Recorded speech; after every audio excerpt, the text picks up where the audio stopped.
Tere tulemast kuulama Hingede podcasti 22. osa.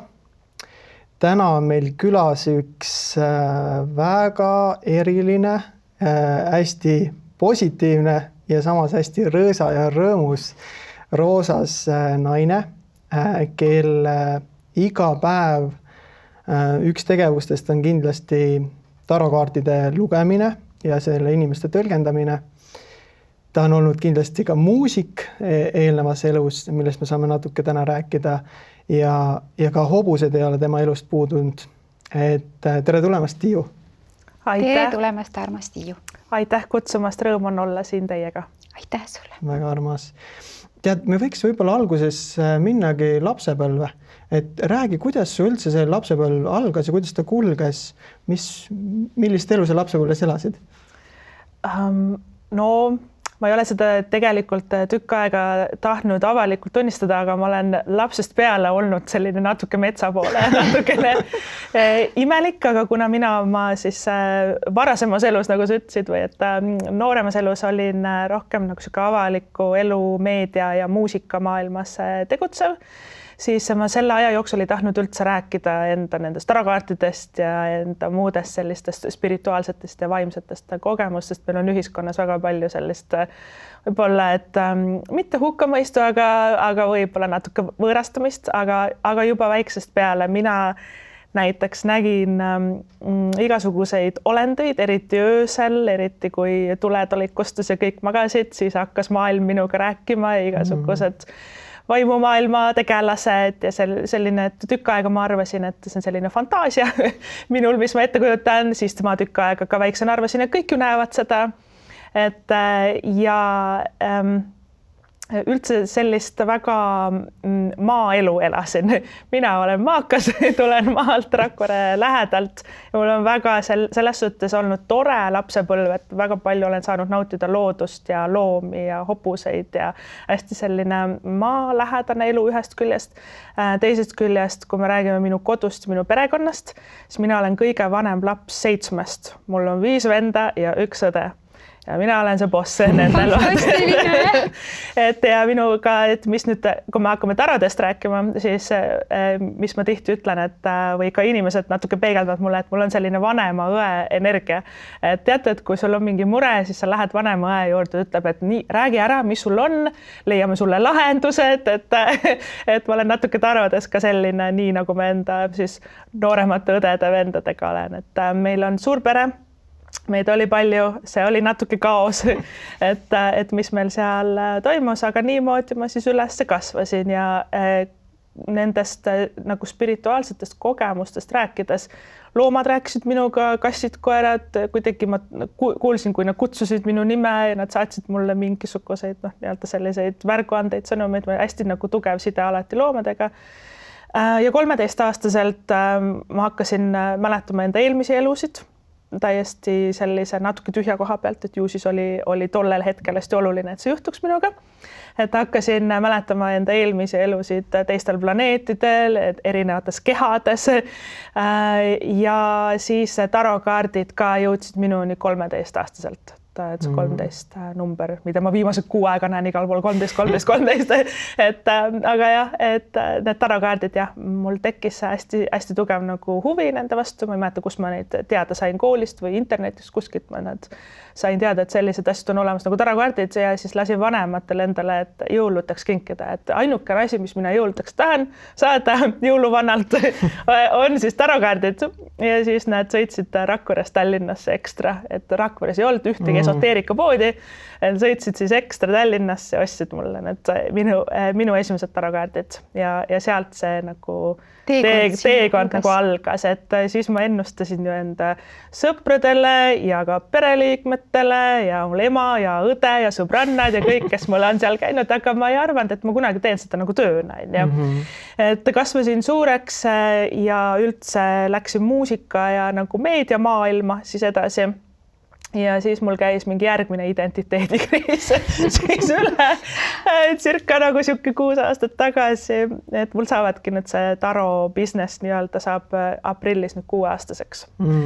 13 aprill, jällegi number 13 ja et nüüd ma olen siis seda teinud, et tööna, et olengi jõudnud kuidagi ringiga nende tarakaartideni tagasi ja üks naljakas asi selle number 13-ga veel, kui ma nüüd endast siin pikalt enne räägin, siis kui ma need tarakaardid endale sain selle esimese pakki, siis ma olin 13 ja ma võtsin nagu nad sealt pakist nagu välja, selle hästi selline nii lahe ja nii tore ja sealt, et kui ma selle nagu välja võtsin sealt sellest papist, nii-öelda karbist, see kukkus välja üks kaart. Ja ta kukkus nagu näoga täpselt otse minu poole.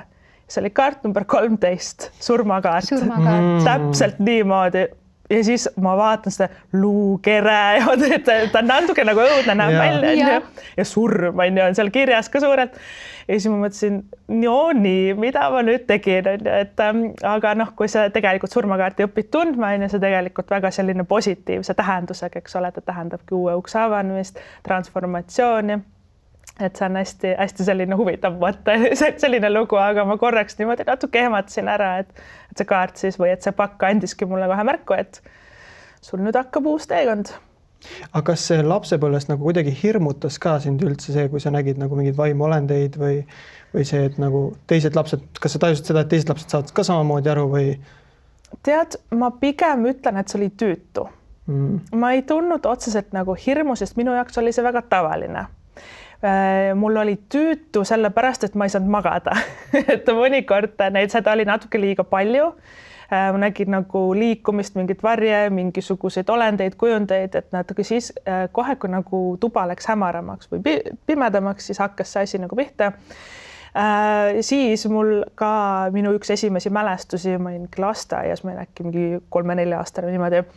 Ma mäletan, et tahtsin magama minna ja ma nägin draakoneid. Ja nagu, ma reaalselt arvasin, et draakonid ongi päris loomad, need on olemas ja nii edasi. Ja siis ma mõtlesin, et ma ei taha neid enam näha, ma tahan magama minna, ma olen väsinud, mul on lasteaias homme tähtis päev, et ma pean ikka mängima seal, et ma ei jaksa seda kogu aeg nagu vaadata, aga nad ei kadunud ära, et järelikult, et see pidi olema või et ma pidin selle nagu läbi elama. Hingemaailm suhtles sinuga ja andis sulle tegelikult selle läbi signaali ja ütles, et me oleme olemas. Ma arvan küll ja ma olen ju draakoni aastal sündinud. No, ja ma isegi draak on siin käe peal, et ju siis oli see kuidagi omavahel seotud. Sa rääkisid sellest 13-st. Muuseas, mina olen 13. kuupäeval sündinud. Nii et meil on siin kõik mingid sarnasused just. Ja me oleme sinuga siis hingesugulased, sest viimased 6 aega mul on kummitab number 13 ka igal pool. Ja viimased 6 aega mina sinu peale ainult mõtlesin. Vot sealt see tuli. Sa said signaali. Pusle on kokku pandud. Just, täpselt. Mina küsiks sinu käest, et räägi mulle, et sa küll ütled, et sulle toodi kaardid ja sa lapsena nägid ja kõik, aga kuskilt saab ikkagi kõik alguse veel kaugemalt. Kas sa tead, kas sinu suguvõsas, ema-isa poolses on teadjaid inimesi olnud, nägijaid inimesi? Kindlasti su vanemad tajuvad mingeid asju, et kuskilt peab ikkagi midagi olema, sest see seeme on ju mulda saanud sellepärast, et kõik su seal kuskil märgati, et see tüdruk tuleb sinna suguvõssa pista. Ja, selles suhtes on sul õigus, tavaliselt on niimoodi, et kellegi ikka seal vanaema oli ka nõid ja nii edasi. Aga ma olen viimasel aega natuke mõelnud selle peale või mingitel ajahetkedel on see teema nagu esile kerkinud, et paljud inimesed või mul on ka need taraõpilased, nad ütlevad, aga mul keegi ei olnud nõid või mul ei ole keegi esivanem olnud selline ennuste niimoodi, et kas siis ma ei ole.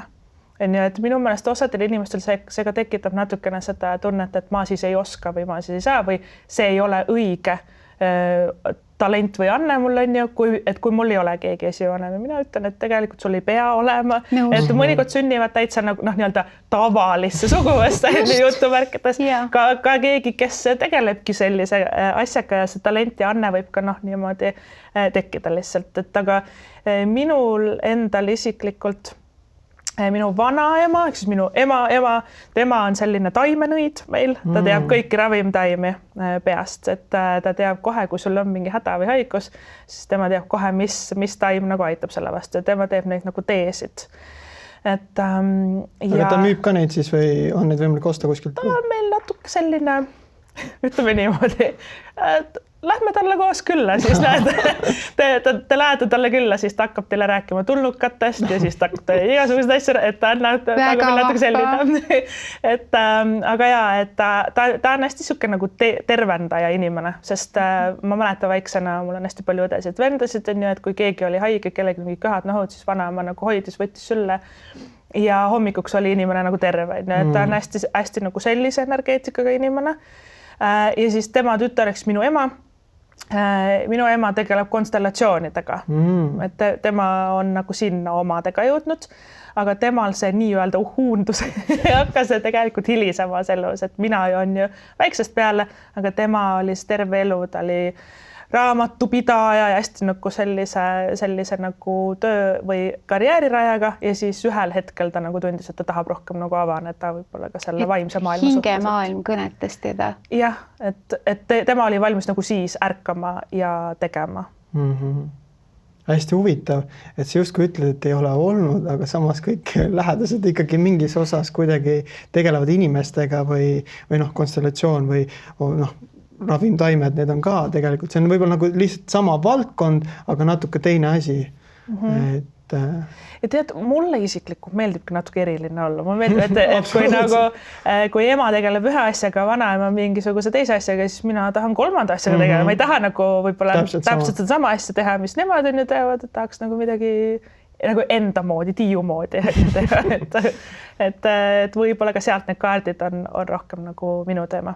Ja tarokaardid ka kindlasti minu teema, sest ma olen hästi visuaalne inimene, et kõige rohkem ma saangi neid sõnumeid juhatust nagu piltidena enda nagu silme ette. Ma näen kas mingi videot või mingi pilti või et hästi mõnikord näen mingit sõna enda nagu silme ees, aga see on rohkem nagu sellise visuaalse poolega mul seotud. Aga inimesed tunnetavad läbi taro või mis iganes viisil me ennustame väga erinevalt, kes läbi oma keha, kellel hakkab näiteks, et kui keegi, kellega me räägime, on olnud näiteks põlveopp, siis hakkab ka põlv valutama ja osadel on, et läbi oma keha, osad kuulevad rohkem, aga kuulen, aga mul on rohkem ka see visuaalne pool ja taros on nii ilusad pildid ja need pildid räägivad minuga, need sümbolid või et mida see kunstnik on tollel hetkel tahtnud nagu edasi anda, et rohkem siuke nagu visuaalne pool minul.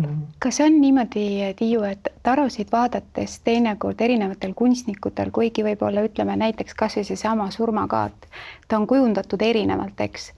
Kas see sama surmakaart võib teinekord rääkida ka erinevalt, tema olemus kuidagi avada inimesele informatsiooni teistmoodi? Jah, taros on niimoodi, et on need traditsioonilised sümbolid, mis on see kõige basicum, see kaardipakk, Rider White, kus me alustame.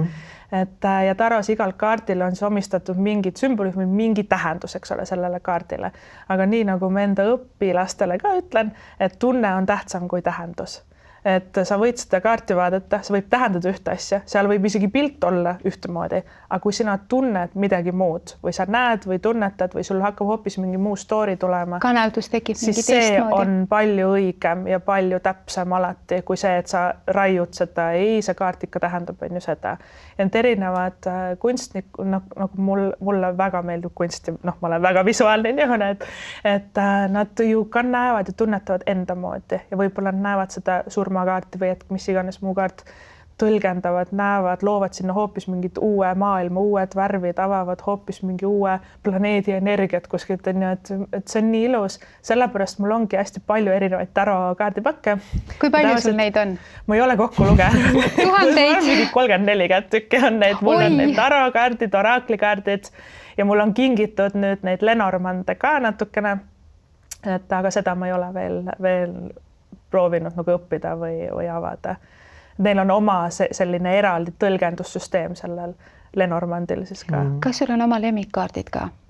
Mul on nii ja naa, aga mul on üks põhikaardipakk, millega ma alati alustan. Et kui keegi on tellinud minult või vaadanud videoid, siis see kaardipakk, selline tumesinine, millega ma alati alustan, et see nagu kuidagi avab selle ukse või avab selle raja ja siis ma nagu kuidagi intuitiivselt võtan neid teisi kaardipakke ja laod lisa juurde, et seda täiendust anda selle informatsioonile, mida sa siis lugema hakkad seal pildis, eks? aga jah, mul on küll siuke, ma ei ütle, et ta on lemmik, sest mul on mingid perioodid, kus üks meeldib rohkem ja siis teine rohkem, et pigem kõik on sõbrad, on ju, et see lihtsalt tunnete peale, kuidas tunne tunneb, eks? Ja mul on isegi niimoodi, et kui ma teen neid päevaenergiaid või et kuu, vaatame, et mida toob märts ja mida toob aprill, ja siis ma valin nagu igaks kuuks nagu ühe kaardipaki ja mingitel kaardipakkidel on hästi oktoobri energia või nagu, et mul on, et ma ei saa seda panna ju juunikuusse, ta ei sobi, et ma ikkagi võtan oktoobris selle kätte, et mul on nagu kuidagi niimoodi ka. Kuidagi selline taju on, eks? Sattunud. Aga milliste muredega peamiselt nad tulevad, inimesed sinu poole pöörduvad, et kuule, vaata mulle tarosid või mis küsimustest nad tulevad? Põhimured inimestel, armastus ja raha. Kaks kõige basicumat põhimured, et aga taro käest võib küsida kõike. Põhiliselt küsitaksegi, et millal uus töö tuleb, kas tööd vahetada, kas mul on targem siia jääda, kas ma lähen edasi või siis ka suhetes, et näiteks, et mul on uus silmarõõm, kuidas ta mind näeb, mis ta minust arvab või et millal mul uus suhe nagu tuleb, et mulle meeldib rohkem sa saad paremini infot, kui sul on endal valikud, kui sa ei tule lihtsalt nii, et sa võid küll küsida, et mis üldse juhtub, vaata hästi üleüldiselt, et niimoodi saab ka ennustada. Aga ma olen täheldanud, et kui sa ütled, et mul on variant näiteks minna sinna tööle, siis minna sinna tööle, siis minna sinna tööle. Kui sul on endal juba mingid suunad ja mingid valikud, siis taro saab sulle täpsemini öelda, et kui sa läheksid varianti A, siis tuleb selline asi, kui sa lähed varianti B, siis tuleb selline asi. Kui sul on endal juba nagu midagi paigas, aga see ei takista, vaata, kui ei ole. Mõnikord meil on elus hetked, kus mitte midagi ei tea, kes ma olen ja kus ma lähen ja mis ma teen. Nii et taro hästi nagu kuidagi aitab tegelikult lahti mõtestada või et reaalsuseks teha seda võib-olla segadust, mis su sees nagu toimub, et sa natuke juba tead või mõtled, kuhu poole ma liigun või mis ma teen, aga sa ei oska võib-olla otsustada või iseendast aru saada ja siis taro mõnikord väga ütleb sulle, et see on ei, see on jah, siin on halb asi, siin on hea asi, et siis sul on võib-olla kergem ka ise otsustada või et saad nagu kinnitust, et jah, ma olen tegemas õiget valikut. Ta võib siis niimoodi öelda, et taro tegelikult loob nagu sellise suure puslepildi, kuhu sa saad nagu siis tervikut näha, eks. Iga tükk annab mingi oma mõtte ja informatsiooni. Ja üks on ka selge, et kaardid aitavad meil näha tulevikku, aga lõppvastutuse ju võtame meie ikkagi ise endale, eks. Ta lihtsalt võimalikustab meil natuke rohkem ette näha, tajuda, rahuneda ja mõista. Oled sa nõus? Absoluutselt olen nõus, et vastutus sinu elu eest on ikkagi sinu enda käes. Mina ei saa sulle öelda, et tee nii või ära tee nii. Tarokaardid ei ütle sulle, et tee nii või ära tee nii. Sa pead nagu, sa saad selle info, et kui sa teed nii, siis läheb nii ja kui sa teed naa, siis läheb naa. Aga selle otsuse peab nagu inimene ise tegema, sest tuleb endale ka aru anda, et taro võib olla väga sõltuvust tekitav. Ja kui me tihti küsime nende kaartide käest, siis me lõpuks ei julgegi ühtegi eluotsust ise teha. Ja see on nagu ChatGPT. Et nagu lõpuks sa isegi ei mõtle oma peaga, sa kohe küsid. Et ühel hetkel tuleb nagu võib-olla, aga nagu tunnetada enda sees, et aga mis see nagu õige otsuseni on, et taro võib sulle natukene anda seda nagu kindlustunnet või mingisugust juhatust või nagu infot, mida sa ise nagu ei märka. Aga otsuse teed ise ja vastutuse võtad ise. See on huvitav, inimesed nagu otsivad seda sama asja, nagu sa mainisid, kinnitust, et kas see on õige otsus või vale otsus ja samamoodi nagu sa välja tõid, et lõpuks see vastutus jääb sellele inimesele. Aga näed, läks meelest ära, mis ma tahtsin. Küll ta tuleb. Et see vastutus jääb sellele inimesele. Aga vaata, kui me näiteks tarosid ei kasuta, siis ja me eksimegi, teemegi mingeid vigu ja me vaatame, mis see põhjustas sellise olukorra, mis see tagajärg on, kuidas me järgmine kord seda vältida saaksin. Et ma kuidagi kogu aeg, kui ma teen neid otsuseid nagu ise, siis tekib mingi kindlus minu enda sisse, et okei, kui ma käitusin niimoodi, juhtus see asi, aga nüüd ma tean, et ma olen sellised asjad läbi teinud, ma olen selles osas targem. Et ma saan aru ka sellest, et kui sa liiga tihti neid tarosid vaatad, siis see kindlus kaobki ära. Enda enesekindlus või kindlus nagu selle oma sisetunde koha pealt. Ja sul on õigus ja ma olen enam kui kindel, et kõik, kes tegelevad taroga või väga palju tarokaartidel ka küsivad, mingi hetk tunnevad seda tunnet, et ma hakkan saama väga segaseid vastuseid juba kogu aeg ja küsin ja kogu aeg uurin ja siis see tähendab, et sul tuleb teha korraks nagu paus ja hakata nagu tunnetama, et kes sina oled ja mis sa tegelikult nagu tahad, et Taro on lihtsalt üks nagu abivahend, ta on väga maagiline ja väga vaba ja väga ilus abivahend, aga me ei tohiks sõltuda sellest, et ta peaks meid tagasi tooma meie endani. Et ta annab sulle mingid vastused, annab sulle selle kindlustunde ja selle pealt sa pead ikkagi ise nagu siis edasi minema. Minul tuleb siit küsimus, et kas sa oled kogenud, on inimesi, kes sa paned kaarte, sa näed, et sa ei saa rääkida. Lihtsalt nagu on keeld sellele inimesele kaarte rääkida, avada. On selliseid olukordi? On, aga tavaliselt siis ma ei saa ka aru või ei näe, mis see on. Et sellist asja, vaata, kui ma panen kaarte nagu inimesele ja kohe, kui mul tuleb selge info, et mis ma talle ütlema pean, see tähendab, et ma pean talle selle välja ütlema. Et muidu, miks see lihtsalt mulle nagu tuleb, et see ei ole ju oluline minu jaoks, on oluline tema jaoks. Kui on midagi, mida ta ei tohi kindlasti teada, siis mina ka ei saa teada. Et mul on nagu pigem niimoodi, kui mina tunnen, et ma ei saa võtta talt seda ära, et seda otsust või seda vastutust. Kui tema info jõuab minusse, siis ma pean selle nagu paiskama talle. Kui sa saad aru, mis ma mõtlen. Ja, täpselt. Ja kui ta ei tohi teada, siis keegi meist ei tea, ei tea tema, ei tea mina ja järelikult peabki minema siis nagu kuidagi natuke pimesi edasi. Tarose kaardipakis tavaliselt on 2 valget kaarti ka, mis on siuke puhas valge nagu leht näeb välja. Ja mõnikord see valge kaart annab ka sellest nagu märku, kui hakkab sul neid valgeid kaarte tulema, see tähendab seda, et ära näppi nagu seda teemat või et võib-olla kaardid ka ei saa nagu sulle öelda. Et ma ütlen alati, et valge kaart on selline, et meie küsime Tarolt, et mis saab ja valge kaart ütleb, me ei ütle sulle, mis saab. Taro on selles suhtes väga huvitav, ta võib sulle öelda, et ei saa teada. Ta on aus ja intelligentne. Et otsustu ise, nagu ela enda elu natuke ka nüüd ise. Et nüüd seda asja me sulle ei räägi, et siuke huvitav. Aga kas sa näed nagu mingid sellised asju ka tarokaartide pealt, et kui keegi lähedane inimene hakkab nagu ära surema või mingid asjad, mingid situatsioonid, näiteks ma ei tea, sa näed seda, et naine petab või mees petab. Ja kuidas sa siis neid asju neile inimestele edastad ja kas sa üldse edastad? Surmateemat ei ole mulle ette tulnud. Järelikult see ei ole midagi, mille kohta ma peaksin nagu inimestele andma infot ja tavaliselt lähedase surm on väga võimas ja raske ja keeruline ja avardav ja see võib olla Taro jääb võib-olla selleks liiga nagu lihtsaks. Selleks info vahetaks või minul ei ole seda ette tulnud. Petmise koha pealt. See on juba teine teema. Et seal on ikka inimesed küsivad. See on ka selline mitte kõige populaarsem küsimus, aga ikka inimestel on mõnikord omad hirmud ja omad mingid traumad. Küsivad, kas tal on keegi teine, kas petab, mis ta minust arvab. Hästi palju on nagu seda, kuidas tema mind näeb ja mis ta minust nagu arvab. Ja seda on ikka kaardid öelnud, kui keegi on kuskil niimoodi küla peal flirtinud kellegiga, et kui, nagu ma ütlesin, kui mulle see info tuleb, siis minul on kohustus nagu edasi anda, et kui inimene küsib, tarad vastavad talle, siis mina vastan ka. Et vaata nii. Aga jah, et surmateema on natukene selline võib-olla teissugusem ja nagu suurem ja võimsam asi meie elus. Kas inimesed küsivad kaarditelt ka, ütleme, koduostusid, et kas on õige aeg teha ja elukoha vahetust, teise riiki minekut, õppimist? See on mul kusjuures väga popp teema ka.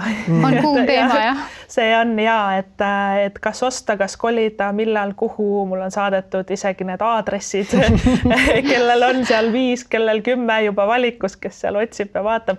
Ja Taro väga hästi vastab, et sellised maised ja praktilised küsimused, raha, töö, kodu, mingid reisid, kolimised, asjad, sellele Taro kuidagi väga-väga ilusasti siis sellised selged konkreetselt nagu vastus, et mult on isegi küsitud, et kuhu kooli ma panen sügisest oma lapsed, Taro nagu vastab sellele hästi ja Taro vastab sulle ka niimoodi, kuidas sa ise ka tunned, et sa oled enesekindel, sa oled variandid endal läbi uurinud ja kuidagi sa oled ise ka hästi nagu meelestatud, et kui ma saan vastuse, siis ma liigun nagu edasi. Et kui sa tuled niimoodi, et no ma ei tea, mis nagu, kus need lapsed ja võt, et siis see Taro natukene ka vaatab sinu siis energia pealt, et sul on laiali valguv kuidagi selline hetkel see otsuste nagu teema, siis me ei saa sulle nagu nii konkreetselt ka öelda, sest sa niikuinii valgud mingi 10 erineva variandi vahel, et ma alati annan endast parima, et inimene saaks nagu enda selle kindlustunde, enda selle nagu suuna kuidagi kätte. Aga mõnikord ma näen, et sul täna räägivad need kaardid ühte juttu, homme sa valgud kuskile uude energiasse, siis nad võivad hoopis nagu muud moodi minna. Siis ma alati ka nagu ütlen, et sa pead natuke konkreetsemalt omal nagu selgus saama läbi mõtlema, Taro aitab sind. Aga me ei saa sind nagu lõpuni seda tööd sinu eest nagu ära teha. Ja tegelikult näitab see seda ka, et kui tullakse kaarte panema, siis on hästi oluline see, et see mõte ja fookus on meil õieti suunatud. Meie küsimus peab olema selge, tulema meie seest, siis me saame ka selle otseühenduse kaardite kõige kõrgemaga, kust see info tuleb, eks. Ja saame siis oma selle pildi ja saame selle pildile toetudes kujundada edasist liikumist. Täpselt. Aga kas on olemas selliseid mehi või naisi, kes sinu poole pöörduvad ja näiteks on lahku läinud ja paluvad, et ma ei tea, sa paned küll tarosid, on ju, et aga äkki on mingit rituaali, et ta minu juurde tagasi tuleks või teeks? Ei ole selliseid inimesi? Tähendab, minu käest ei ole küsitud ka, aga mul on selgelt ka seal enda lehtedel igal pool see info, et igasugused mingid nõidumised ja neetused, et see ei ole minu koht hakata nagu teiste inimeste elus mängima, mõjutama, et seda ma kindlasti ei tee ja ei hakkagi kunagi nagu tegema. Et võib-olla on selle jaoks teised inimesed, meil maailm on suur ja lai, et kes tunneb huvi rohkem selle vastu, aga mina seda ei tee, et mina ikkagi ma annan sulle sõnumeid, kui sul on vaja midagi otsustada, kui sul on vaja mingit suunda elus või kus sul on mingisugune küsimus suhetes, rahas, elus, töös, karjääris, kõiges, et siis mina seda teen. Aga sellist mõjutamist ei. Et ja selle tarode kanaldamisega ma isegi ei tea, kuidas ma saaksin mõjutada, sest kui inimene küsib, nagu minult, eks ole, näiteks videokõnes või ma teen seda videot, inimene küsib, vastus tuleb siit läbi minu suu talle, aga see ei jää nagu minusse või mina ei ole nii oluline osakene või et mina kui tiiu või et mina kui inimene. Ja ma tunnen, et see info liigub nagu läbi minu, aga ma ei talleta seda nagu endasse. Ja kui ma hakkaksin nüüd siin nõiduma ja nüüd sina, Meelis, pead ikka armuma ära, vaata Marjusse ja hakkame mingi sellist, siis ma tunnen, et ma panen ise ennast nagu mina kui isiksus inimene, siis ma hakkan nagu sekkuma vaata inimeste elust nagu eludesse. Ma tegelikult ju mingis osas panen ka enda energia nagu sellesse nõidumisse või mis iganes me siin nagu mõjutame inimesi. Ja nagu tunnen, et milleks nagu, miks ma seda teen? Mis see mulle annab, et ma annan endast nüüd nagu veel ära ja hakkan siin mängima nagu nukkudega nende inimestega, et seda ma lihtsalt ei tunne selle vastu huvi. Et ja see on igati okei, kui teised inimesed tunnevad, see ei ole minu asi, mis teised teevad, aga mina selliste mõjutamistega üldse ei tegele. Okay. Kas sulle ka, Tiiu, on tarosid pandud? On sul oma inimene olemas? Ja kas üldse endale saab panna? Ja kas endale saab panna? Ja seda endale, kas saab panna, seda küsimust küsitakse tihti. Palju õnne neile, kes saavad. Neid on väga vähe. Okay.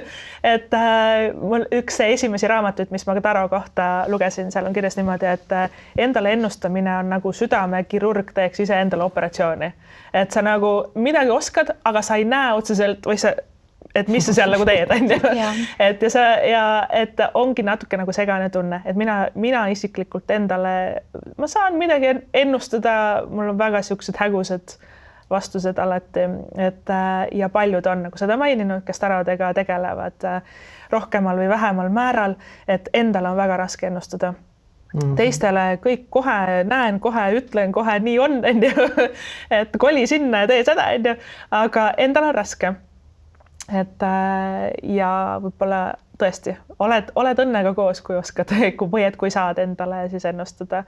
Aga kas minul on keegi, kes mulle tarodega ennustab? Ei, see on huvitav küsimus. Seda pole varem minult küsitud.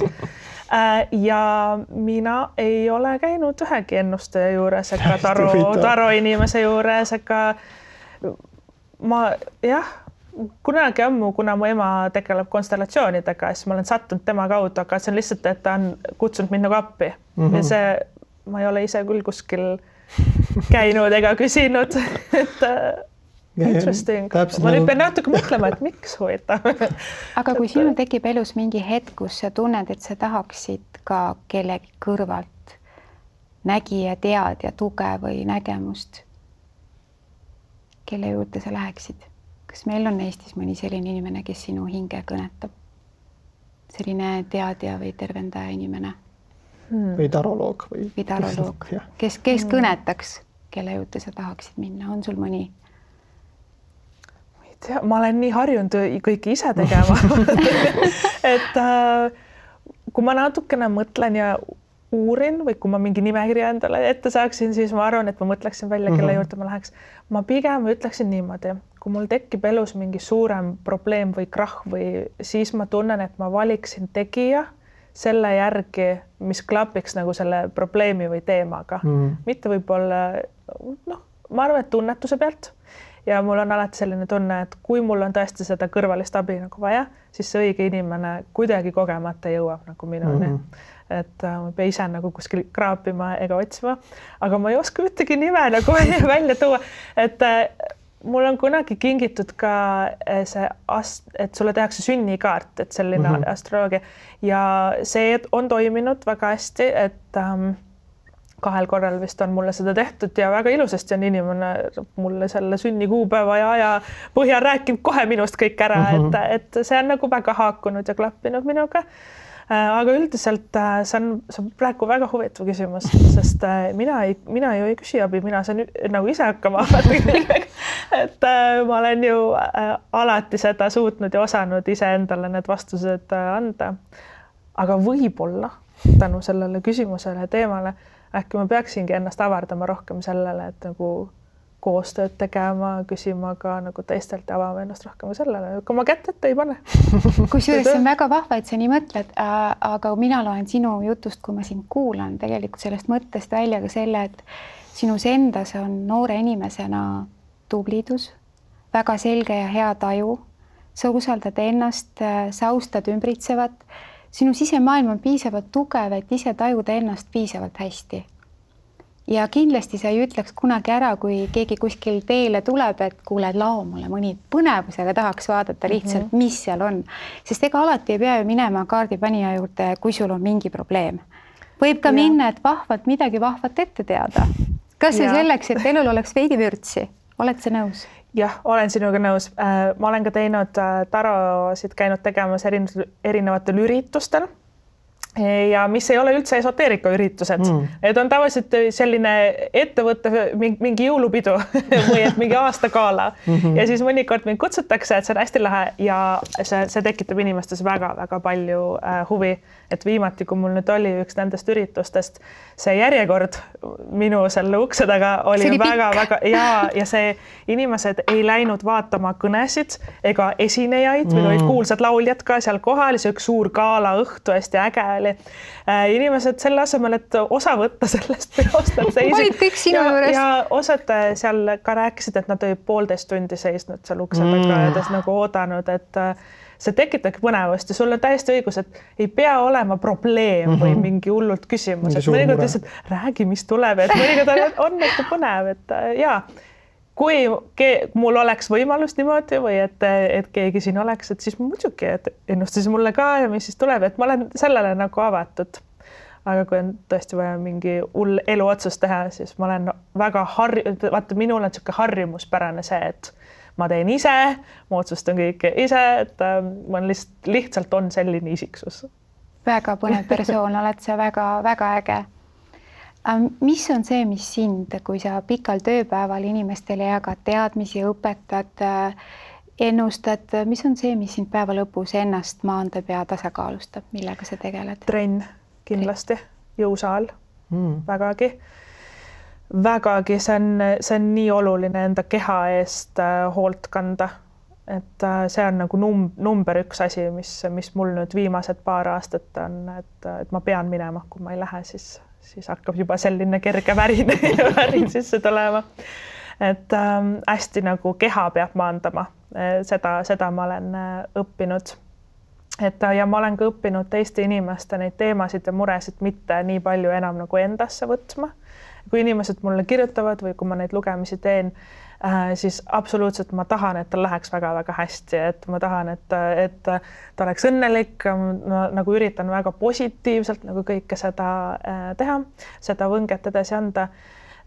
Ja Taro, et kui ma alguses hakkasin rohkem niimoodi nagu tööna siis tegema, siis ma tundsin, et ma väga palju nagu proovingi, et kuidagi ma niimoodi jäid meelde nende lood ja ma nagu muretsesin nende pärast, et kas tal ikka läheb hästi ja ma loodan, et ta saab ikka selle asja nagu korda. Ja ühel hetkel ma tundsin, et ma pean natuke loobuma sellest poolest, sest see hakkab nagu mõjutama nagu mind ennast, et väsitab ära ja kõikide muresid ei saa nagu enda kanda nagu võtta. Et nüüd ma olen õppinud ka aastate jooksul natukene seda, et kui on info edasi antud ja mul on see video tehtud, lõpetatud või kõne sinuga lõpetatud, siis ma armastusega saadan su laia maailma ja ma ei saa nagu ka lõpuni võib-olla niimoodi kogu sinu nagu seda teemat nagu endas hoida, endas võtta. Aga mõnikord juhtub seda, mõnikord on väga teemad, mis mulle ka endale hinge lähevad. Nendest ma ei räägi ja ega ma kunagi kellelegi ei räägi, et mis muredega inimesed minuni tulevad, see on kõik 100% konfidentsiaalne ja mõnikord asjad lähevad mulle hästi ka hinge ja ma tõesti nagu südamest, ma nagu mõtlen ta peale, ma loodan, et ta läheb nii hästi. Ja mõnikord on seda väga palju ja siis number üks asi ongi trenni tegemine, et enda keha nagu liigutamine ja selline. Sa tegeled muusikaga ka, kas muusika on ka see, mis sind maandab ja hinge täidab? Muusika on üks naljakas kunstivorm minu elus, et ma kunagi ei arvanud, et minust saab muusik. Ja siis minuga juhtus, et ma sain tühja koha pealt muusikuks hakkasin. Ja siis ma olin 7 aastat selles Eesti muusika ja meedia ja sellises maailmas. Et see juhtus niimoodi. Peale ülikooli olin selline hästi noor, 500 aastat tagasi, kui ma noor olin, siis oli üks selline, mulle hästi nagu meeldis räppmuusika eriti ja mul olid need sõnad kõik peas ja mul oli teatud artistid, kes mulle väga nagu meeldisid. Ja siis ma olin ühe sõbra sünnipäevapeol ja ma laulsin või räppisin siis kaasa ühte lugu tema köögis, seistes tooli peal ja mul oli käes kulp, mis oli nagu mikrofon. Ja siis ma tegin seda, see oli hästi vahva, selline fun, kes sünnipäeva pidu, kõigil on tuju hea. Ja siis seal peol olid ka ühed sellised tuttavad ka Rakverest, kes tegelesidki muusikaga ja rohkem nagu sellise räppmuusikaga ja siis nad olid seal, et kuule, see oli päris lahe, et kas sa meiega hip-hop festivalile esinema tahad tulla. 3 kuud hiljem ma olin seal hip-hop festivali pealaval, mikrofon käes. Ütlesid, et kirjuta mingi lugu ja tule või mingid sõnad või et mingi sälm ja mingi okei. Ja siis läksin sinna lavale. Seal juhtus veel täielik krahh ka, et siis kui täpselt siis, kui see üks lugu, kus mina olin ja see täpselt see minu salm, siis kogu muusika vaid tuled kinni, kõik terve süsteem ütles ülesse. Täpselt siis, kui minu hetk oli nagu keset minu seda salmi. Ja vaatan poistele otsa selle DJ-le ja vaatan, ma ei tea, mis toimub. Vaatad üle nagu inimeste sinna heli telkivad, kus helikrütivad, need on ka niimoodi, et ma ei tea, et ja siis kogu süsteemile, selle heli- ja valgussüsteemile lava poisid tegid restardi ja pidime uuesti nagu hakkama, ja vot selline ristimine, see oli minu elu esimene esinemine.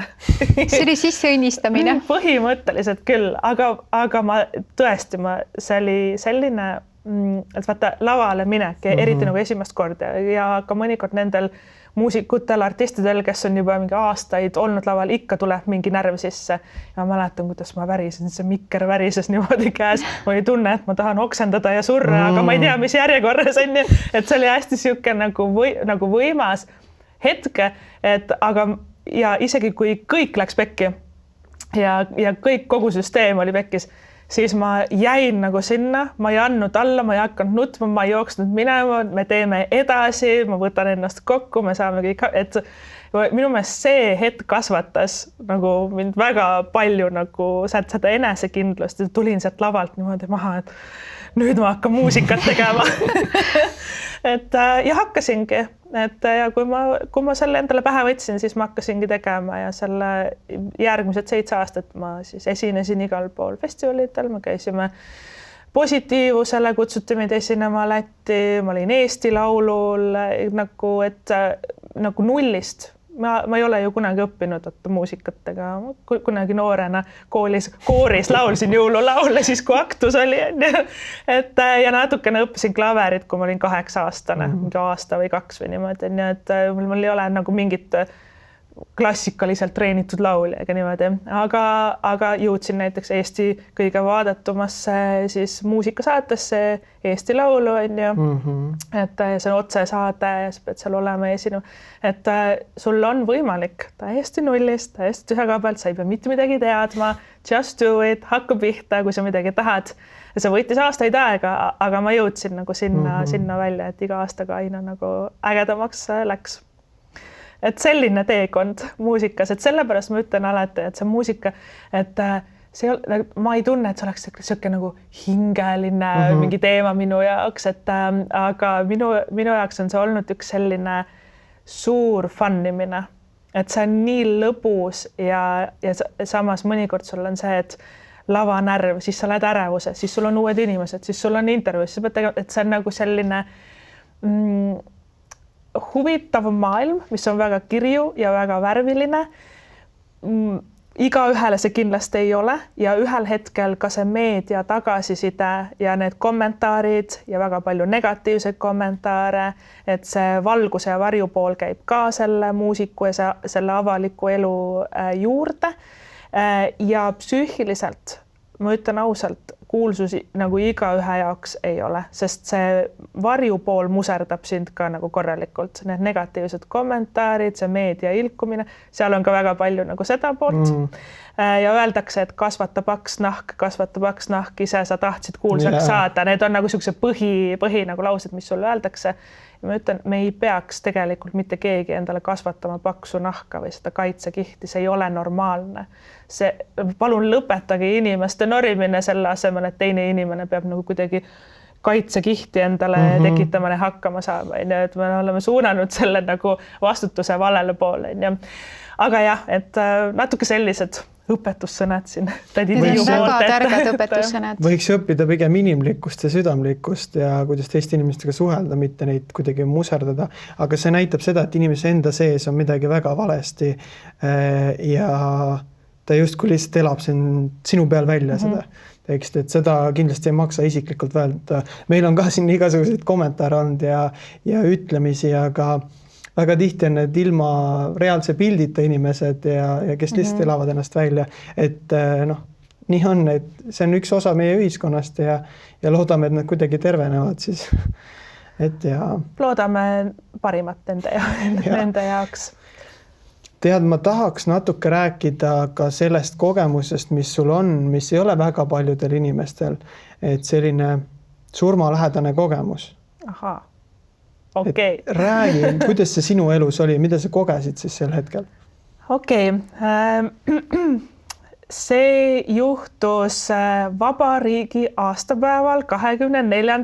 veebruaril 2016 aastal, see on minu teine sünnipäev, kus siis selline kogemus juhtus. Ma olen terve elu tegelenud siis hobustega ja ratsutanud väga palju, ma olen väga palju kukkunud nende seljast maha, murdnud erinevaid luid ära ja jalgu ja kõike muid olen siin ära nagu murdnud ja see on ka väga nagu siuke oluline õppetund alati nagu olnud minu meelest. Iga õnnetus, iga krahh sinu elus. Ja ma olen tänulik nendele hobustele, kes olid nagu, kes andsid mulle selle õppetunni. Aga igatahes see surma lähedase kogemuse teemas oli selline, et sõitsime hobusega, hüppasime üle takistuse, teine inimene sõitis ette, hobune tegi sellise jõnksu suure hoo pealt, et pidurdas ja keeras ja mina lendasin nagu Superman sealt niimoodi, ta oli veel väga kõrge, suur hobune, hobuse nimi on Fame et au ja kuulsus, et ja lendasin ja napilt betoon postist mööda, aga kukkusin väga õnnetult niimoodi, et ma murdsin ära parema hüppeliigese täiesti tükkideks, mõlemad, et sääreluud pooleks, jalg oli väikse nurga all, vaagnaluus, ristluus mõrad, ehk siis puusa peale ja siis selgroos läbi, siis alaseljas on L5, on selgroolüli, sealt oli ka mõra siis nagu läbi. Kuidagi hästi õnnetult niimoodi käisid need kraksud minust nagu läbi ja kuna oli vabariigi aastapäev, see oli hästi külm, seal oli mingi -26, see oli tõesti nagu selline külm nagu talv ja hobuse tallid tavaliselt ei ole meil kuskil perhi kõrval, on ju, et nad on kuskil maakohas. Kiirabi tuli siuke 30 minutit, 40 minutit, sest kõige lähedasem kiirabi oli kuskil mujal väljasõidul ja siis nad pidid Tallinnast nagu tulema. Nad tulid külavaheteel jää peal lumevallide vahel nagu niimoodi sinna siis kohale ja samal ajal mina siis maas niimoodi ootasin neid, et ja siis mul oli hästi palju neid toredaid inimesi minu ümber, need värisesin seal, et šokist ja sellest külmast ka. Mulle toodi kõik tekid, hobuse tekid ümber ja siis me ootasime mu sõbranna, kes on ka mu treener. Tema jõudis esimesena minu juurde, kui ma seal maas olin, siis ta vaatas mulle otsa, vaatas mu jalga, siis ütles, su jalg on murdunud, me kutsume sulle kiirabi, siis me mingi do it. et ja kiirabi tuli. Ja pandi mind sellisesse termokotti, kus oled sellises kookonis nagu tittu. Ja siis kohe, kui ma sain neid valuvaigestid, hakkas nagu parem. Ja mul olid ulatuslikud luumurrud, aga ma kordagi ei nutnud, ma ei minestanud, ma ei kaotanud teadvust. Ma olin kogu aeg sellises nagu seisundis, et lahe seiklus, ma ei tea, kas see oli mingisugune enese alalhoiu instinkt, aga ma ei kartnud kordagi, et nüüd tuleb mingi halb asi. Mul ei olnud ühtegi nagu hirmu, võib-olla mingi šokk või adrenaliin ka. Ja siis läksime perhi, ka samamoodi seal külavaheteel niimoodi jää peal ja need kiirabitöötajad küsisid, kas tahate neid vilkureid ka? Ma muidugi tahan. Oli nii lahe sõit. Et nad andsid seda valuvaigest, et mulle küsisid, kuidas on. Siis ma ütlesin, valus on, aga muidu on hea olla. Ja siis seal, et kui me jõudsime sinna EMO-sse, nad kõik juba vaatasid mind läbi ja on nagu, et tuvastati siis ära, et mis mul siis nagu juhtus või kust need murrud siis on, et kõik need uuringud olid juba tehtud. Ja siis ma ootasin nagu enda siis opi järjekorda, et ma pidin selle jalaluu ja selle hüppeliigasega siis minema nagu opile, et saaks nagu kokku lappida. Ja ootasin seda, sest mu näidud ei olnud nii tugevad või et pidin natukese rahunema olema ja siis ühel hetkel tunnen, et hästi nagu halb hakkab. Et mul oli tõesti nagu, et mul pea käib ringi ja ma nagu tunnen, et midagi on nagu väga-väga valesti. Ja siis seal olid need õed, seal olid nagu, tegelikult oli see nagu noormees, kes seal oli seal lähedal ja siis ma ütlesin, et mul on paha olla. Ja siis tunnen, kuidas pilt hakkab nagu eest ära minema ja siis järgmine hetk ma olen kuskil ruumis, mul ei ole keha. See ruum on lõputu, hästi siuke nagu valge või väga nagu bright värv on ju. Ja see ruum on lõputu ja mul ei ole keha, mul on ülihea olla. Siin on ainult õndsus ja armastus. See ruum on lõputu ja aega ei eksisteeri. Ma ei tea, kas ma olin seal 5 minutit või 5 aastat. See on üks ja sama asi seal nagu ruumis nii-öelda, et vahet ei ole, kui kaua sa seal oled. Ja siis ma natuke hõljusin seal ja siis mul oli nagu niivõrd kuidagi siuke vaba ja mõnus nagu seal on olla. Ja ühel hetkel mulle tuli nagu mingi teadmine. Ma sain teadlikuks 2 nagu asjast, et ma pean oma keha üles leidma, mul ei ole keha, eks ole, et mul tekkis nagu paanika, et kus mu keha on. Ja asi number 2 oli see, et kontseptsioon nimega üleval ja all. See oli kõik, mis mul oli vaja teada. Rohkem ma ei teadnud ja ma sain aru, et ma olen üleval ja ma pean minema alla, eks ole. Ja siis ma kuidagi nagu läksin ja alla minnes ma näen erinevaid kehasid ja ma lähen nende juurde ja ma mõtlen, aga siin on ju keegi sees, aga siin on ju keegi sees, aga siin on ju keegi sees, nagu selline mõte on ju. Ja aina rohkem tekib nagu paanika, et kus mu keha on. Ja siis ühel hetkel ma lähen, otsin ja järsku ma näen minu imeilus, kaunis, issand jumal, ma armastan oma keha. ja ma näen nagu milline jälle nägemisrõõm oli näha oma keha. Ja siis ma läksin selle keha, et ma tean, ma pean minema sinna sisse, ma läksin selle keha sisse ja ma ei tea, kuidas, aga ma sain aru, et ma lähen nagu siit kaudu, ehk siis nagu pea nagu, kroonsakrast. Et mu hing siis, I guess, läks sinna nagu sisse. Ja läksin sinna sisse, järgmine hetk emo voodis, silmad lahti, plaks niimoodi. Ümberringi on arstid ja õed ümber selle voodi niimoodi ja ma mingi mis toimub, mis me teeme siin, et ärkasin nagu ülesse, et see oli selline, see tollel hetkel ma isegi nagu ei mõelnud sellele. Mõtlesin, et mingi unenägu või minestsin, et alles pärast sa hakkad nagu mõtlema, et ma pidin ju veel opile minema ja taastuma nagu sellest või taastusravidest, et ma hakkasin alles hiljem nagu kuidagi mõtlema, et no, ma vist nagu natuke surin ära või nagu, et ma ei olnud ju oma kehas, et midagi nagu juhtus, nii et pärast hakkasin seda pilti siis kokku panema ja 2 nädalat peale seda hetke, kui see oli, siis ma olin juba koju saanud haiglast. Mul tuli niimoodi tühja koha pealt meelde enda unenägu, mida ma nägin mingi paar nädalat enne seda õnnetust, mille ma olin ära unustanud. Ja see unenägu oli selline, mul tuli see meelde niimoodi, et ma tõusin voodis istukile ega veel issand jumal. Ja see unenägu oli selline, seisan mina, minu ees on, kuidas ma seda nimetan, ma tahan öelda vaimsed teejuhid, aga need on nagu mina ise, nagu minu erinevad mingid kehastused on ju. Et mingi nõukogu on hea nagu sõna on ju, need erinevad meesterahvad, naisterahvad, minu erinevad nagu kehad. Ja nad ütlevad mulle, et sulle antakse võimalus siin elus teha läbi selline asi, et sa kukud hobuse sellest maha, sul on see kehaväline kogemus, see surma nagu kogemus, et ja kogu see nagu taastusrav, et sul on võimalus läbi teha selline asi, kas sa tahad. Et mulle anti nagu valik.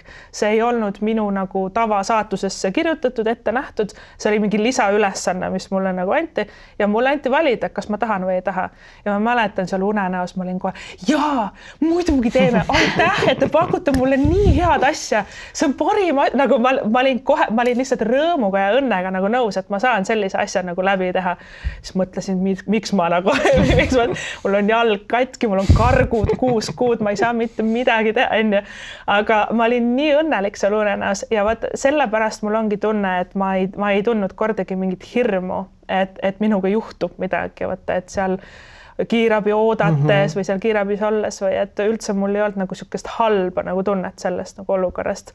Aga unenägu siis ma pidin nagu ära unustama ja siis kõik selle läbi tegema ja siis hiljem see nagu tuli mulle meelde ja siis minu käest on küsitud, et mis see siis õppetund oli või et miks sul oli siis see vaja läbi teha ja mina isiklikult, seal võib-olla väga palju erinevaid leiereid, erinevaid õppetunde, kaasa arvatud see ruum, kus ma viibisin ja nii edasi.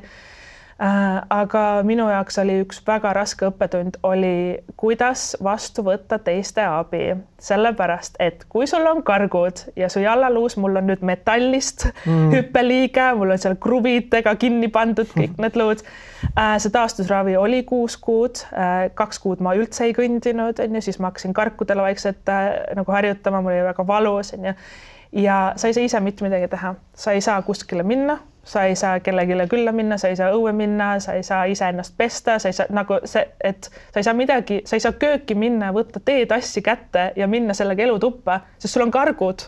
Et nagu sa ei saa mitte midagi nagu ise teha ja ma pidin nii palju sõltuma nagu teistest inimestest ja nagu, et kas sa saad tulla, kas sa saad mind aidata, kas sa saad seda, et ma pidin väga palju nagu abi paluma minusugune et ma saan ise hakkama kõigega, see oli minu jaoks väga-väga nagu raske, et tunda, et ma olen nagu see nõrk või kuidagi abitu või et ja see oli selline nagu journey, et kogemus. Ju sa siis oled eelmistes eludes ka väga tugev inimene ja saanud ise asjadega hakkama? Jah, ma ütleks küll. Et sul on ka selles suhtes õigus. Osasid enda eelmisi elusid ma hakkasin nagu noorena nägema, osad on siis hiljem tulnud, et on väga huvitavad ja kes paljud inimesed ei tea, ma ei ole seda väga nagu jaganud, ma olen ainult neid tarosid jaganud aga ma näen ka teiste inimeste nagu neid teisi elusid, et mul on ka selline gift. Ma seda meelega ei tee kunagi. See ei juhtu niimoodi, et keegi tuleb mu ette ja ma nüüd hakkan nägema, et see ei juhtu nagu iseenesest. Inimene peab alati ise nagu küsima või tahtma ja siis seal on nagu oma mingi selline protsess, et kuidas see pilt mul nagu tekib. Aga ma neid tavaliselt näen nagu mullidena, et nagu inimesel on mitu mulli, iga mulli sees on nagu mingisugune nagu elu, eks ole, erinev elu. Et kui keegi tahab, siis ma oskan seda ka nagu näha. Seda on küsitud, aga mina olen ka väga palju enda teisi elusid näinud, aga ma ütlen, sa elad praegu nagu selles elus. See ei ole nii oluline sul tegelikult teada neid muid elusid, eelmisi elusid ja teisi elusid, et see on lahe on nagu teada saada. Aga see väga otseselt ei anna võib-olla sulle selle elu arenguks nii palju. Aga kuidas nagu iga inimene ise siis otsustab, et mõned tahavad teada, mõned ei taha. Aga võib-olla, et vaata, eelnevate elude mingitel hetkedel teadmine aitab mõista, miks selles elus väga keeruline on. Mida me võib-olla sügavuti peame endas parandama, et elu saaks muutuda. Või endale paremini andestada, et võib-olla mingid tegelikult teatud väga olulised asjad on selle juures, et pigem võib-olla põnevus ei oleks isegi hea kasutada, et öelda, et ma põnevalt liigun ja vaatan, et las Tiiu vaatab, mis seal maailmas oli, on ju. Vaid see, et kui mul on ikkagi elus mingi murrang ja raskus, millest ma ei saa läbi, et äkki vaadata, kus see eelmises elus kinni on, et ma sellest hirmust, kartusest, läbipõrumisest läbi ükskord saaks. Ja kui sina tunned, et sul on niimoodi, et need eelmised elud annavad sulle juhatust, kindlust või seletust, siis järelikult sinu jaoks niimoodi on. Kui inimesel hing nii tunneb, siis tuleks sellele tähelepanu pöörata, eks? Ja, et need tõesti võivad anda siis mingisuguse võtme sulle, et sa saad enda praeguses elus siis selle ukse nagu avada, mis sinu jaoks on nagu tundmatu. Või siis kinni panna. Või siis kinni panna, et või siis lõpuks nagu ka tunda, et midagi sai nagu tehtud, et see ripakil olev asi enam ei mõjuta mind. Et inimesed kogevad neid enda teisi elusid võib-olla erinevatel viisidel ja et kellel mis on olnud ka nendes eelmistes eludes. Ja paraku see nii on, aga me võiks nüüd minna sellise põneva teema juurde nagu armastus. Ja, kusjuures mul oli sama idee. Ma nägin seda. Aga küsimus. Ma mõistin seda, et räägi armastusest. Kas sa oled armastatud, hoitud, on sul kaaslane? Selline küsimus. Seda ma ei oodanud. Seda ma tõesti ei oodanud. See on selline isikliku elu küsimus. Kui ma olin muusika ja meedia maailmas rohkem, siis mul oli väga avalik nagu suhe. Ei ole tahtnud seda enam korrata. Sest tavaliselt sinna käib ka väga palju erinevaid kommentaare siis juurde. Aga vastus teie küsimusele, et ma ei ole hetkel tahtnud pikka aega, väga pikka aega kellegiga olla suhtes. See ei ole praegu minu jaoks. Ma ei taha lapsi saada. Ma tunnen, et mul siin elus ma ka ütlen alati, et minu lapsed ehk siis minu nooremad õed ja vennad on suureks kasvatatud. Aga ma tunnen, et ma siin elus, ma tahan rohkem midagi muud teha. Ma tahan oma tarosid, ma tahan kunsti, ma tahan reisida, ma tahan luua, mulle meeldib muusika.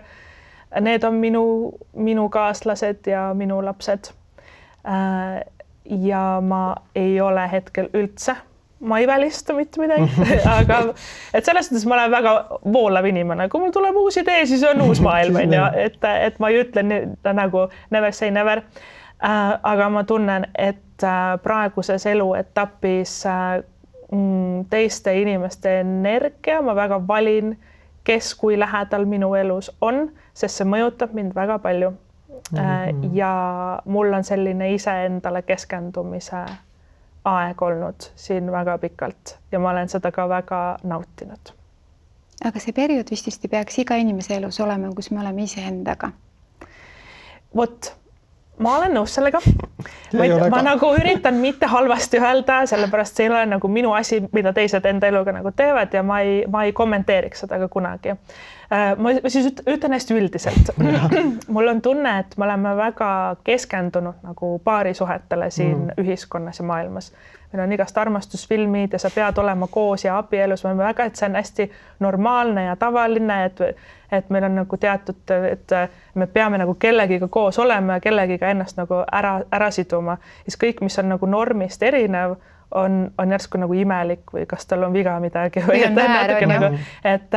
ja tegelikult ei ole ja mul on tunne, et aina rohkem ka võib-olla maailm või ühiskond, võib-olla mul on endal selline tunne, võib-olla ma lihtsalt näen nagu läbi enda nagu pilgu, eks ole, maailmaga ja me liigume rohkem võib-olla sinna vabaduse poole ja see osa, mis ma nüüd halvasti ei taha öelda, et olen näinud võib-olla enda lähiringkonnas ja ka üldse ühiskonnas, kuidas minnakse nagu ühe inimese juurest teise juurde, ilma ennast tundma nagu õppimata, et mul peab keegi olema ja keegi peab olema, et ma pean suhtes olema, muidu on nagu kõik kuidagi valesti või pahasti või et peab nagu olema. Ja siis ma nagu olen ka ise noorena nagu võib-olla teinud läbi natukene nagu seda, et miks ma ei meeldi talle ja ma ikka tahan, et mul keegi on. No vaata, selline nagu tavaline laks on ja see meil elus.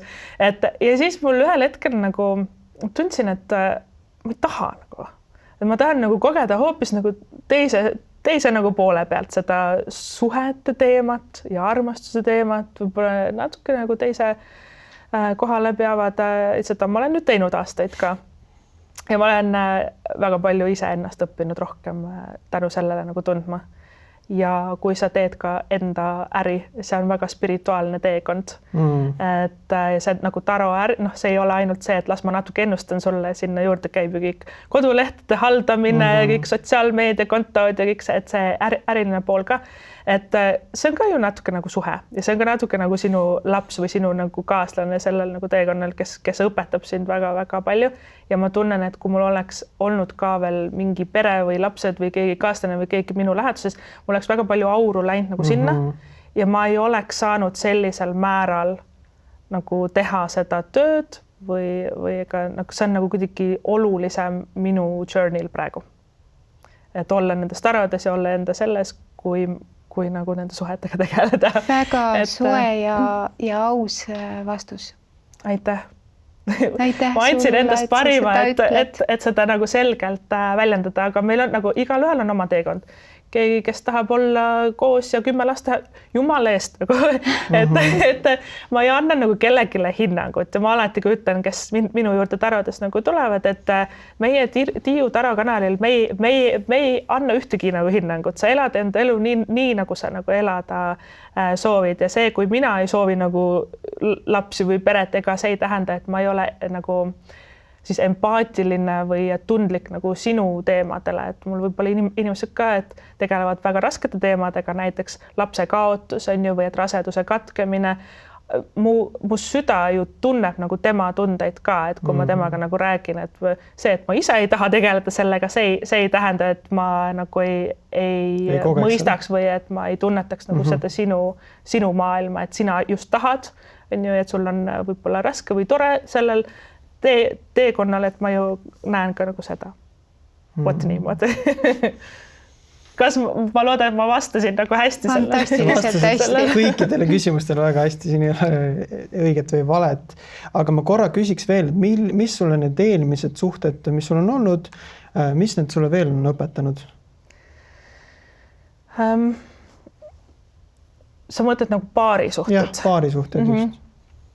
Nad võib-olla üks kõige olulisemaid nendest on õpetanud seda, et ma olen liiga kannatlik ja liiga leebe, sest ma olen õppinud väiksena enda perekonnas olema see, kes on see tugev, kes otsustab, kes hoiab rahu, teised inimesed tõmblevad ja neil on tujud, siis mina alati ütlen nii, nüüd me hakkame nii tegema, nüüd saab kõik korda ja ma olen selles rollis väga palju olnud enda nagu paarisuhetes ka, et ja ma ei ole ise saanud nagu tunda neid enda tundeid, et mina ei saa nagu endast väljuda, ma ei tohi kaotada kontrolli, sest ma pean kõikide teiste tujusid nagu haldama siis enda ümber, et on sellist asja väga palju olen nagu kogenud ja ma saan aru, et see tuleb lapsepõlvest, kus me enda vanemate neid tujusid ja tundeid pidi nagu haldama, on ju.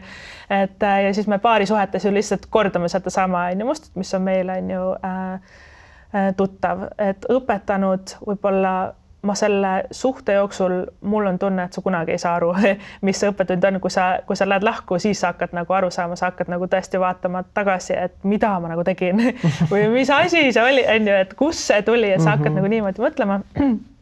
Ja mis järelduseni mina isiklikult olen jõudnud, on see, et ma olin liiga pikka aega, liiga kannatlik, liiga leebe, liiga rahulik. Ma oleks pidanud kohe nagu rohkem enda tundeid väljendama, viha väljendama. Ma olen seda väga, nagu ma oskan ennast väga kontrollida ja hallata, kaasa arvatud ka kõiki teisi inimesi enda ümber rahustada. Aga miks ma pean seda tegema? Ma võin ka vihane olla ja närvi minna ja asju loopida ja et ma olen nagu väga palju mõelnud selle peale, et sihuke viharavi nagu kuluks ära, et naistel on tegelikult väga palju sellist alla surutud nagu viha ja me oleme harjunud ju kõiki haldama, mitte ainult nagu füüsiliselt haldama, et mis me õhtul süüa teeme, kes laps kuhu trenni läheb, vaid ka nagu teiste nagu tujusid ja tundeid nagu haldama, et ja seda ma olen väga palju õppinud, ka need lähisuhted mulle õpetanud, et.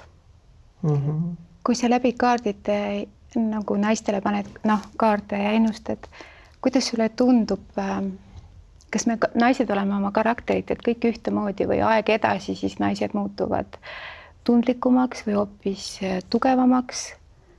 Kuidas kaardid peegeldavad tänast naist?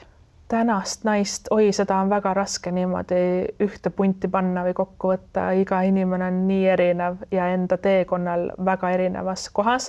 Ma isegi ei saa sulle öelda, et minu juures käivad ainult teatud tüüpi nagu naised või et nad ei ole ükski samasugune kui teine. Ja minu meelest ongi see lahe, et me ka naistena kasvame, õpime, kehastame erinevaid rolle erinevates eluetappides, üldse käitume, mõtleme nagu muud moodi, et ja ma ei oska sellele niimoodi vastata, et kuhu on jõudnud tänapäeva naine, et ühiskonnas kindlasti on ju, meil on ju rohkem vabadust, rohkem nagu ressurssi olla iseseisvamad, me ei pea sõltuma nii palju, et see võib olla teistest inimestest sõltumine või nagu partnerist või mehest sõltumine on olnud nagu see teema, mida ma hästi ka nagu murdnud on ju siin tänapäeva ühiskonnas, kui ma nagu üldiselt nagu võtaksin selle enda nägemuse järgi kokku. Aga ma enda nagu klientide pealt, ma ei oska öelda, need on kõik hästi toredad ja vahvad erinevad isiksused ja paljudest nendest või kes minu juurde jõuavad, ma näen ka palju nagu ise ennast, et ja see ongi alati niimoodi, et sarnased inimesed tõmbuvad ka omavahel on ju kokku. See on peegeldus, mis toimib. Väga huvitav. Ma korra küsiks, meil on täna sotsiaalmeedias on näha väga palju selliseid inimesi, kes ostavad endale, ma ei tea, tarapakki ja siis hakkavad teistele seda laduma või seda kuidagi meedias jagama, sest on nähtud, et just kui see töötab või seal saab mingid vaatamisi ja võib-olla mingi kiire raha on ju. Et kuidas sina seda näed ja ma saan aru, sa täna õpetad ka välja ja siis noori, kes tahaksid õppida on ju, või ka vanemaid või noori. Et räägi natuke sellest, kuidas sina seda näed, kas see ongi okei, et iga teine inimene täna õpib seda taru asja ja siis ta seda justkui tõlgendab teistele? Minu meelest täiesti okei. Tee, mis tahad. Kui sulle meeldivad tarod, sa tahad neid videosid teha, jumala eest, tee. Kui see tekitab sinus rõõmu ja elavust, vahet ei ole, kas neid inimesi on 10 või 100 või 1000, nagu maailm on vaba. Nagu kui sulle meeldib see, siis jumala eest nagu jaga seda, tee seda. Ja absoluutselt mina toetan nagu 2 käega, et ja mul on neid õpilasi, mul siin viimasel ajal neid aina rohkem küsitakse ka, et kas ma õpetan, et mul on tõesti, mul on see online kursus ja ma ka õpetan nagu siis individuaalselt nagu siis online'is inimesi. Ja ma praegusel ajal tunnen, et ma hakkangi rohkem õpetama, sellepärast, et ma ühel hetkel tõenäoliselt liigun kuskile edasi sellest, et need tarod sellisel viisil, nagu ma seda praegu teen, See on niikuinii muutumises nagu kõik meie elud ja meie nagu ühiskond ja kaasa arvatud ka minu nagu soovid ja isiksus. Et ühel hetkel ma seda niikuinii sellisel viisil enam ei tee ja mul ongi nagu tunne, et ma nüüd õpetan teised välja, et nüüd on teie kord teha. Siis tuleb keegi ja hakkab panema, eks? Ja et absoluutselt, et mul on hea meel, et inimesed tegelikult nagu teevad seda, et sa ütled, et ostad endale taravapakki ja tahan nüüd seda videot jagada sotsmeedias.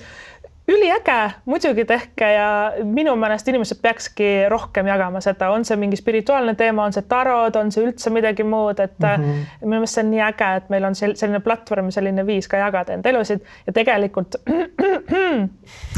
korraks köhatan, et see enese näitamine läbi video sotsmeedias, tead, see on väga-väga suur avardaja ja õpetaja, sellepärast, et sinna juurde käivad igasugused hirmud, et me võime saada sealt negatiivset tagasisidet, me võime saada siis inimesi, kes meiega ei nõustu või halvustavad hoopis seda, mis me nagu teeme, et see viis, kuidas sa ikkagi nagu jätkad peale seda, kui nad on sulle nagu niimoodi öelnud, et või siis ka üldse see, et nüüd ma jagan mingit enda elu, et avalikult ja teiste ees, et selline termin nagu hirm olla nähtud või et olla nagu teiste silme ees.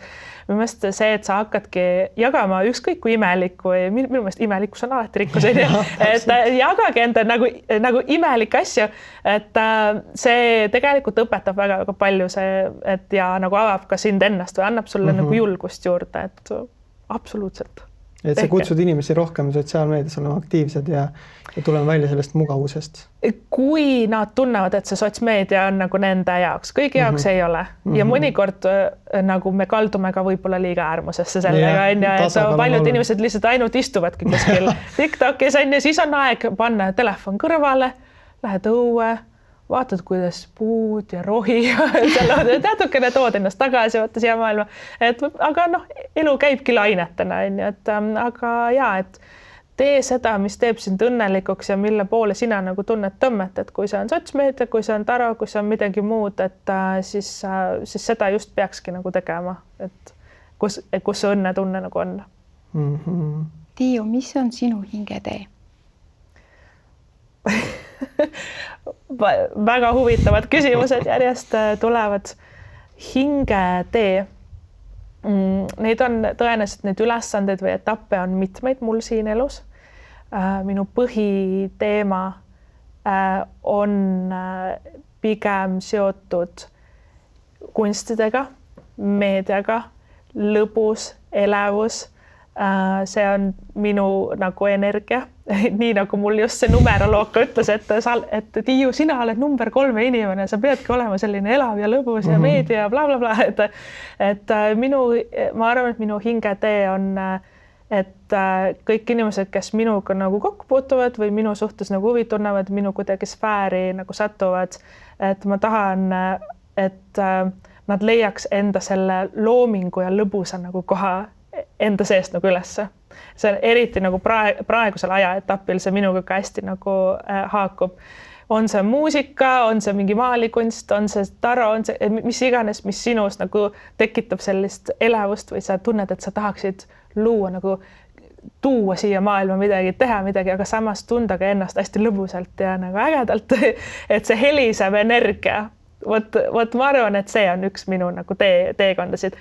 Teine on kindlasti see, et ollagi see imelik, olla olla teistsugune, teha valin ju Eesti esimene naisräppar, kui kõik ütlesid, et sa oled nii õudne, ära tee, ikka tegin, et ollagi võib-olla näidata, et